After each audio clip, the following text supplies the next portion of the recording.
자도신경하심으로 우리의 신앙을 고백하겠습니다. 나는 전능하신 아버지 하나님 천지의 창조주를 믿습니다. 나는 그의 유일하신 아들 우리 주 예수 그리스도를 믿습니다. 그는 성령으로 잉태되어 동정녀 마리아에게서 나시고 본디오 빌라도에게 고난을 받아 십자가에 못 박혀 죽으시고 장사된 지 사흘 만에 죽은 자 가운데서 다시 살아나셨으며 하늘에 오르시어 전능하신 아버지 하나님 우편에 앉아 계시다가 거기로부터 살아있는 자와 죽은 자를 심판하러 오십니다. 나는 성령을 믿으며 거룩한 공교회와 성도의 교제와 죄를 용서받는 것과 몸의 부활과 영생을 믿습니다. 아멘. 찬송가 369장 죄짐 맡은 우리 구주 함께 찬양하겠습니다. 369장입니다.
한 번 더 찬양하겠습니다. 근심 걱정 무거운 짐 근심 걱정 무거운 짐 아니신 자 누군가 피난처는 우리 예수 주께 기도드리세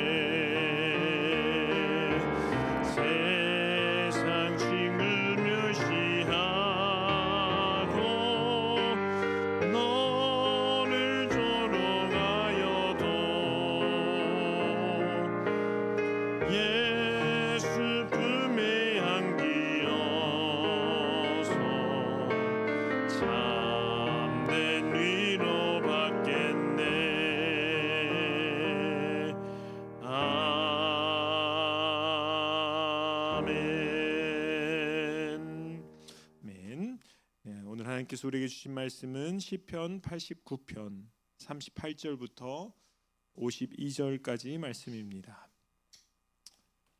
시편 89편 38절부터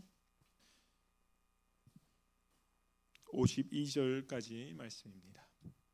네, 우리 한 절씩 교독으로 읽으시고 마지막 저는 합독하도록 하겠습니다.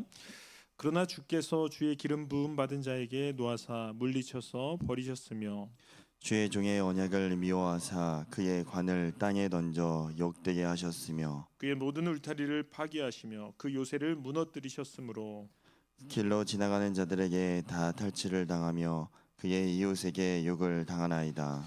주께서 그의 대적들의 오른손을 높이시고 그들의 모든 원수들은 기쁘게 하셨으나 그의 칼날은 둔하게 하사 그가 전장에서 더 이상 버티지 못하게 하셨으며 그의 영광을 그치게 하시고 그의 왕위를 땅에 엎으셨으며 그의 젊은 날들을 짧게 하시고 그를 수치로 덮으셨나이다. 여호와여 언제까지니까 스스로 영원히 숨기시리이까 주의 노가 언제까지 불붙듯 하시겠나이까.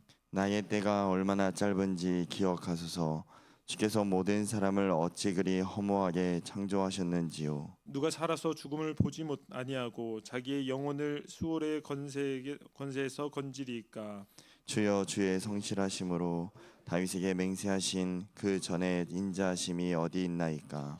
주는 주의 종들이 받은 비방을 기억하소서. 많은 민족의 비방이 내 품에 있사오니 여호와여 이 비방은 주의 원수들이 주의 기름 부음 받은 자의 행동을 비방한 것으로소이다. 함께 읽겠습니다. 여호와를 영원히 찬송할지어다. 아멘. 아멘. 네, 기도하겠습니다. 사랑의 하나님 감사합니다. 오늘도 한 주의 월요일 날 첫 시간을 주님께 드리게 하심을 감사합니다. 하나님 오늘 이 시간 주님께 나아가는 귀한 발걸음에 축복하여 주셔서 하나님의 말씀 가운데 풍성한 은혜가 우리 영혼 가운데 채워지고 이 영혼 가운데 채워진 은혜를 통해서 하루를 승리할 수 있는 우리 성도님들 되게 하여 주시옵소서. 오늘 귀한 예물을 하나님께 올려드렸습니다. 이 예물 받으시고 하나님의 나라를 위해 귀하게 사용되는 예물 되게 하여 주시옵소서. 사랑이 많으신 예수님의 이름으로 기도합니다. 아멘. 네, 오늘 본문 말씀인 이 시편 89편은 극심한 고난 가운데 특별히 유다 민족의 패망을 바라보면서 하나님께 탄원한 시의 내용입니다. 저는 이 시편 89편을 보면서 이 시편 기자가 결국은 이런 극심한 고난 가운데서도 하나님과 씨름하고 있는 모습이 너무나도 잘 보여지는 겁니다. 그러니까 우리가 살아가면서 가장 중요한 것은 무엇이냐면 어떤 상황 속에서도 늘 하나님과 씨름하는 사람들이 우리 믿는 자들입니다. 그래서 예를 들어 드리면 뭐 한나와 같은 사람들 보시면 그 가정 안에서 일어나는 많은 고통 속에서 유일하게 하나님과 씨름한 사람이었습니다. 또 창세기 나와 있는 야베스의 기도도 보시면 이 야베스라는 사람도 늘 하나님과 씨름하는 모습을 보여주고 있는 것입니다. 그러니까 우리가 때로는 하나님을 원망할 때도 있고 때로는 뭐 하나님께 나에게 어떻게 이렇게 할 수 있냐고 얘기할 수도 있지만 이런 모든 모습들이 결국은 하나님과 씨름하는 모습입니다. 그래서 저는 새벽을 나와서 이 자리를 지키시는 우리 성도님들이 오늘 아침에도 하나님과 씨름하는 자들 되길 소망합니다. 그래서 이 말씀들을 보시면 먼저 구조적으로 보시면 이 말씀이 38절부터 45절까지는 이 기름 부은 왕, 특별히 하나님이 선택한 사람 그리고 하나님이 선택한 백성을 버리신 하나님에 대한 내용이 나옵니다. 그래서 계속 버렸다, 땅에 우리를 내치셨다, 이런 말씀들이 계속 반복적으로 나오고 있는 거죠. 그리고 46절부터 48절까지를 보시면 탄원적 질문이라고 해서 하나님을 향해 하소연하면서 질문하는 내용들이 나옵니다. 그리고 49절과 51절을 보시면 하나님의 인자심에 대한 간구가 나옵니다. 그리고 마지막 52절을 보시면 하나님을 찬양하면서 끝내고 있습니다. 참 이 말씀이 재밌는 게요. 38절부터 51절까지를 보면 어떻게 보면 계속 하나님께 따지듯이 얘기를 하고 있어요. 근데 한 구절이 너무 안 어울리는 게 마지막 52절에 어떻게 나와 있습니까? 여호와를 영원히 찬송할지어다. 좀 사람이 이중인격자 같은 느낌도 나오고 막 하나님께 분노하고 따지다가 갑자기 마지막에 하나님을 찬송합니다. 아멘, 아멘. 이러고 끝나는 거예요. 어떻게 이렇게 할 수 있을까? 자기 나라가 망하고 있고 자기 삶에 고난이 왔을 때 정말 어려운 가운데서도 결국 마지막에는 하나님을 영원히 찬송합니다라고 끝낼 수 있는 거. 이것이 바로 믿는 자들이 가지고 있는 힘이라는 것입니다. 일반적으로 대부분의 사람들이 자기의 인생이 실패하거나 극심한 고난 가운데 있으면 동일하게 보여주는 모습이 자기 비관입니다. 자기 삶에 자기가 열심을 다해서 살아왔고 최선을 다해서 살아왔고 성실하게 착하게 살아왔는데 왜 나에게 이런 일이 일어날까라는 자기 비관에서 끝난다는 거죠. 그리고 마지막으로 어떻게 끝나냐면 절망으로 끝납니다. 근데 오늘 이 말씀의 이 기자는 어떻게 끝나나 봤더니 하나님을 향한 원망적인 말들을 쏟아낸 다음에 마지막에 하나님을 찬양한다고 끝내고 있습니다. 저는 여기 계신 우리 성도님들이 이런 마지막이 되길 소망하겠습니다. 고난을 대할 때 그거 그냥 자기 비관과 절망으로 끝내는 것이 아니라 마지막에 하나님을 찬양할 수 있는 분들이 되길 소망하겠습니다. 그래서 우리는 그런 관점으로 봤을 때 어떻게 이렇게 할 수 있었을까 봤더니 38절에 보시면 이렇게 나와 있습니다. 그러나 주께서 주의 기름 부음 받은 자에게 놓아사 물리치셔서 버리셨으며 라고 나옵니다. 근데 첫 단어가 뭐라고 되냐면 그러나라고 나옵니다. 그러면 이 앞부분의 내용과 연결이 된다는 것이죠. 그래서 89편 1절부터 34절까지의 말씀을 보시면요, 계속 어떤 단어가 반복되냐면 영원히라는 단어가 반복됩니다. 근데 이 영원히를 어디에 붙이고 있냐면 하나님의 약속은 영원하십니다를 계속 고백해요. 자, 89편 1절과 4절까지의 말씀을 보시면 이렇게 되어 있습니다.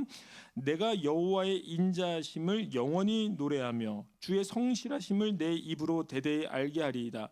내가 말하기를 인자하심을 영원히 세우시며 주의 성실하심을 하늘에서 경고히 하시리라 하였나이다. 4절 보시면 내가 내 자손을 영원히 경고히 하며 내 왕위를 대대히 세우리라 하셨나이다. 계속 무슨 얘기를 하고 있는 거예요? 하나님이 영원히 나를 세울 것이다 라고 약속하신 거 아니겠습니까? 이게 지금 무슨 말씀을 기억하면서 얘기하냐면 다윗 왕을 향한 하나님의 약속을 기억하면서 얘기하는 겁니다. 하나님이 다윗 왕에게 계속 약속하신 것이 무엇이냐면 너의 왕위, 너의 나라가 영원할 것이다라고 계속 약속을 해주셨어요. 네, 그거에 대해서 이제 얘기를 하고 있는 거죠. 그리고 28절과 29절도 보시면 이런 말씀이 나옵니다. 그를 위하여 나의 인자함을 영원히 지키고 그와 맺은 나의 언약을 굳게 세우며 또 그의 후손을 영구하게 하여 그의 왕위를 하늘의 날과 같게 하리로다. 여기서 그는 이제 다윗 왕이죠. 다윗의 왕위를 영원히 할 것이고 그의 후손도 영원할 것이다라고 얘기를 하나님께서 하셨다는 거죠. 마지막으로 89편 34절부터 37절까지 오늘 본문 말씀 바로 직전의 말씀을 보셔도 똑같습니다. 내 언약을 깨뜨리지 아니하고 내 입술에서 낸 것은 변하지 아니하리로다. 내가 나의 거룩함으로 한번 맹세하였은즉 다윗에게 거짓말을 하지 아니할 것이라. 그의 후손이 장구하고 그의 왕위는 해같이 내 앞에 항상 있으며 또 궁창의 확실한 증인인 달같이 영원히 경고하게 되리라 하셨도다라고 되어 있습니다. 바로 오늘 말씀 바로 직전까지 무슨 얘기를 하냐면 영원히 하나님께서 우리를 세울 것이라고 약속하지 않으셨습니까를 얘기하는 거예요. 근데 이 얘기를 왜 쭉 37절까지 얘기하냐면 오늘 말씀을 얘기하고 싶어서 그렇습니다. 근데 어떻게 하나님이 우리를 이렇게 버릴 수 있습니까?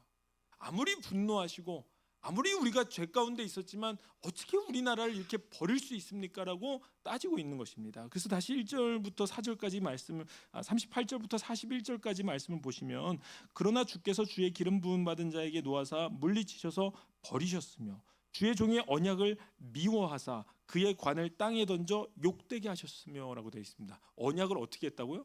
하나님이 미워하시는 거 아니겠습니까? 이렇게 우리를 버리신 거 보면 우리의 언약을 미워하시는 분이라고 해석을 하고 있는 거예요. 어떻게 보면 이 저자가 참 당돌한 게 뭐냐면 하나님 앞에서 자기들의 모든 이런 어떤 어려움과 고난이 하나님 때문이라고 얘기를 하고 있는 거예요. 하나님의 약속의 신실하심을 믿으십니까? 믿으십니까?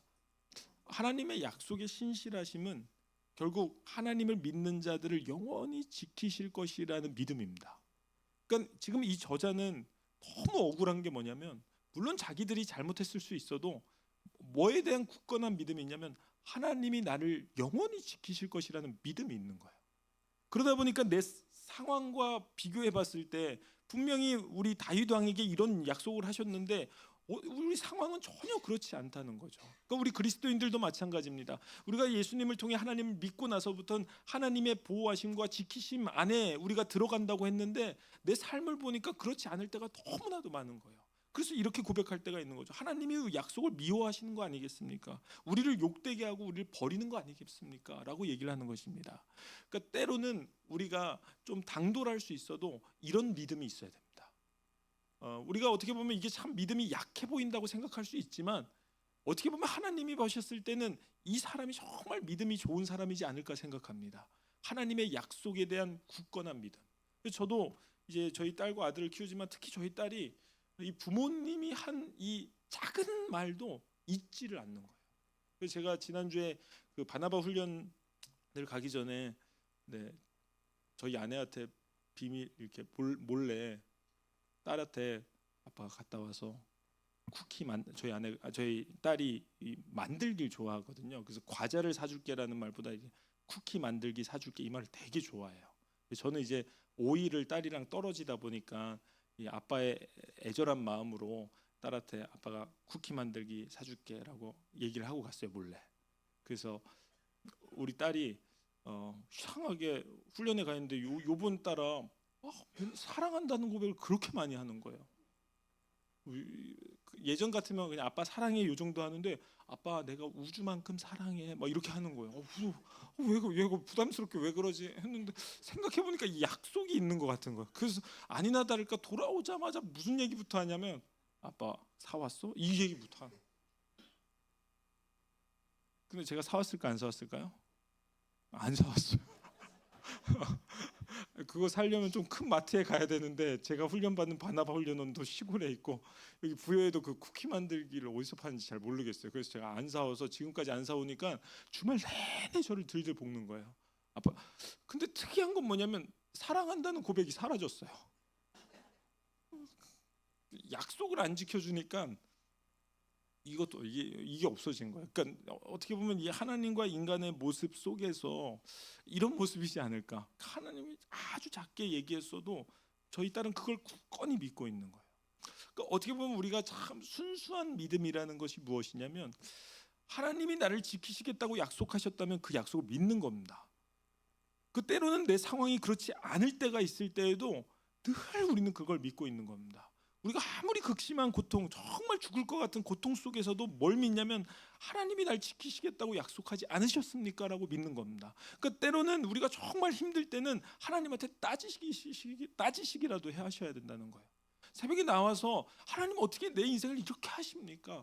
하나님이 날 지키시겠다고 얘기하지 않으셨습니까? 이렇게 탄원하는 모습이 우리 그리스도인들에게 필요하다는 것입니다. 특히 이 시대는 그런 기도가 사라진 시대를 우리는 살아갑니다. 누구도 하나님께 따지지 않아요. 우리는 모두 다 그냥 이 정도 그냥 안고 살아가지 이렇게 살아가는 시대를 살아갑니다. 어떻게 보면 하나님이 이 시편 89편을 우리에게 보여주시면서 우리에게 바라는 건 무엇이냐면 이렇게 기도하라고 보여주시지 않을까. 너희들이 나의 약속을 믿고 그것에 대해서 한탄하고 탄식하고 하나님께 따지듯이 기도하는 그런 모습이 우리 그리스도인들에게 기본적으로 필요하다는 것입니다. 그래서 저는 여기 계신 우리 성도님들이 이 말씀들을 쭉 묵상하시면서 어떻게 보면 계속해서 자기의 삶을 비관하고 있지만 그럼에도 불구하고 하나님의 약속과 씨름하고 있다라는 것을 기억하시면서 오늘도 그런 기도를 하시길 간절히 소망하겠습니다. 그래서 이 고난 가운데 이렇게 확 따지면서 뒤에 보시면 세 가지 질문, 탄원적 질문을 합니다.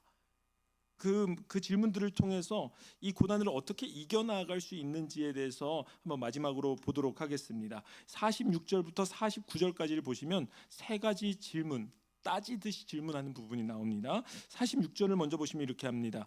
여호와여 언제까지니까 스스로 영원히 숨기시리이까 주의 노가 언제까지 불붙듯 하시겠나이까. 여기 보시면 계속 뭘 반복하고 있어요? 언제까지라고 얘기합니다. 우리가 고난을 당하면 늘 묻는 질문이 뭐냐면 언제까지입니까? 그래서 영어 성경을 보니까 how long이라고 나와 있습니다. 우리가 고난을 당하면요, 이 고난이 영원할 것 같습니다. 이 고난에서 빠져나오는 게 너무 힘들 것 같습니다. 그런데 한번 생각해 보시죠. 영원한 고난이 있습니까? 혹시 자신이 20대 때 했던 그 고난들이 지금까지 생각나는 분들 계십니까? 저는 이제 한 20년이 지났지만 물론 무슨 고난을 하고 무슨 고민을 했는지는 생각이 납니다. 근데 그 고난이 여전히 나를 막 힘들게 하나? 그렇지 않습니다. 그냥 하나의 추억입니다. 그래서 제가 20대 때 30대 때 제일 극심하게 겪었던 고난 중에 하나는 저희 이게 자녀가 안 생기는 거예요.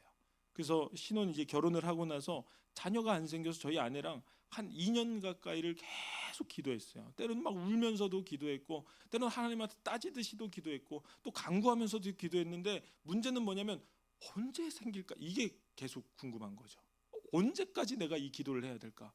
오늘 내가 하나님이 너 2년 뒤에 생길 거야라고 얘기하면 우리가 그 언제까지를 궁금해하지 않을 건데 늘 우리는 언제까지를 궁금해했습니다. 근데 우리는 어떻게 생각하냐면 이게 영원히 갈 거라고 생각하는 거예요. 그런데 오늘 이 46절 말씀을 통해서 고난에 대한 우리가 이렇게 대하는 방법 중에 첫 번째는 언제까지에서 좀 해방되시길 소망합니다. 지금 우리가 갖고 있는 기도의 제목들과 지금 우리가 갖고 있는 그런 극심한 고통들은 언제든지 끝날 수 있습니다. 하나님이 일하고 역사하는 순간 이것은 순식간에 사라집니다. 그럼 우리는 어떻게 해야 되냐면 하나님께 나아가서 물어보는 거죠. 언제까지 이 고난을 우리가 겪어야 됩니까? 라고 물어볼 수는 있으나 우리 안에는 어떤 믿음이 있냐면 영원하진 않을 것이다. 영원한 건 딱 하나밖에 없습니다. 하나님의 약속. 이게 상반되는 거예요. 고난은 영원하지 않으나 하나님의 약속은 영원하다. 이 믿음이 그리스도인들이 가지고 있는 믿음이고 고난을 대하는 첫 번째 모습이라는 것입니다. 자, 그렇다면 48절을 보시면 이제 두 번째 질문이 나옵니다. 누가 살아서 죽음을 보지 아니하고 자기의 영혼을 수월의 권세에서 건지리이까? 이 48절을 보시면 고난 가운데 무슨 생각이 딱 들었냐면 죽음에 대한 생각이 드는 거예요. 어떤 사람이 죽음을 보지 않고 살아갈 사람이 있겠습니까? 어떤 사람이 스스로 죽음에서 자기를 건질 수 있습니까? 라고 물어보는 것을 통해서 이 고난 가운데 자기의 어떤 유한함과 무한하지 못한 유한함과 자기의 능력 없음을 깨닫게 되는 것입니다. 우리가 고난 가운데 무슨 생각을 해야 되냐면 이 죽음에서 구원해내실 분은 누구밖에 없습니까? 하나님밖에 없습니다.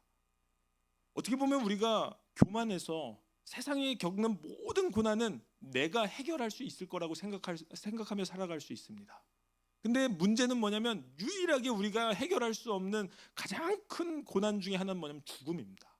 이건 절대로 내가 해결할 수 있는 문제가 아닙니다. 그래서 우리가 문제가 딱 왔을 때 정말 죽을 것 같다라는 그런 마음이 있을 때가 있지 않습니까? 근데 그 죽을 것 같다라고 할 때 무슨 생각을 하셔야 되냐면 이 죽음을 누가 해결할 수 있냐? 하나님이 해결할 수 있다. 그러면 지금 내가 겪는 이 모든 고난은 누가 해결할 수 있는 겁니까? 하나님이 해결할 수 있는 겁니다. 어떻게 보면 지금 이 48절 말씀은 그냥 내가 죽겠습니다 이런 고백일 수 있습니다. 하지만 이 짧은 고백을 통해서 죽음 역시도 내 스스로는 해결하지 못하나 하나님이 해결할 수 있다는 것을 믿고 이 모든 삶의 문제가 죽음보다 더 큰 건 없습니다. 그렇다면 하나님이 해결할 것을 믿고 살아가시는 우리 성도님들 되시길 간절히 소망하겠습니다. 마지막 49절 말씀 보시면 이렇게 되어 있습니다. 주여 주의 성실하심으로 다윗에게 맹세하신 그 전에 인자하심이 어디 있나이까? 라고 되어 있습니다. 자, 이 말씀은 우리말 성경으로 한번 말씀드려 보겠습니다. 오 주여 전에 주께서 보이신 그 사랑이 어디로 갔습니까? 주께서 주의 진리로 다윗에게 맹세하신 그 사랑 말입니다. 라고 되어 있습니다. 다윗에게 하신 약속을 이 저자는 뭐라고 표현하고 있냐면 사랑이라고 표현합니다.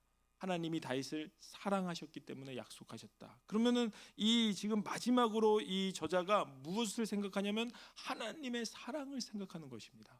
예전에 우리를 사랑하셔서 나를 지키셨던 그 하나님의 사랑이 어디 갔습니까? 라고 말씀하면서 뭘 기억하냐면 하나님의 사랑을 기억하는 것입니다.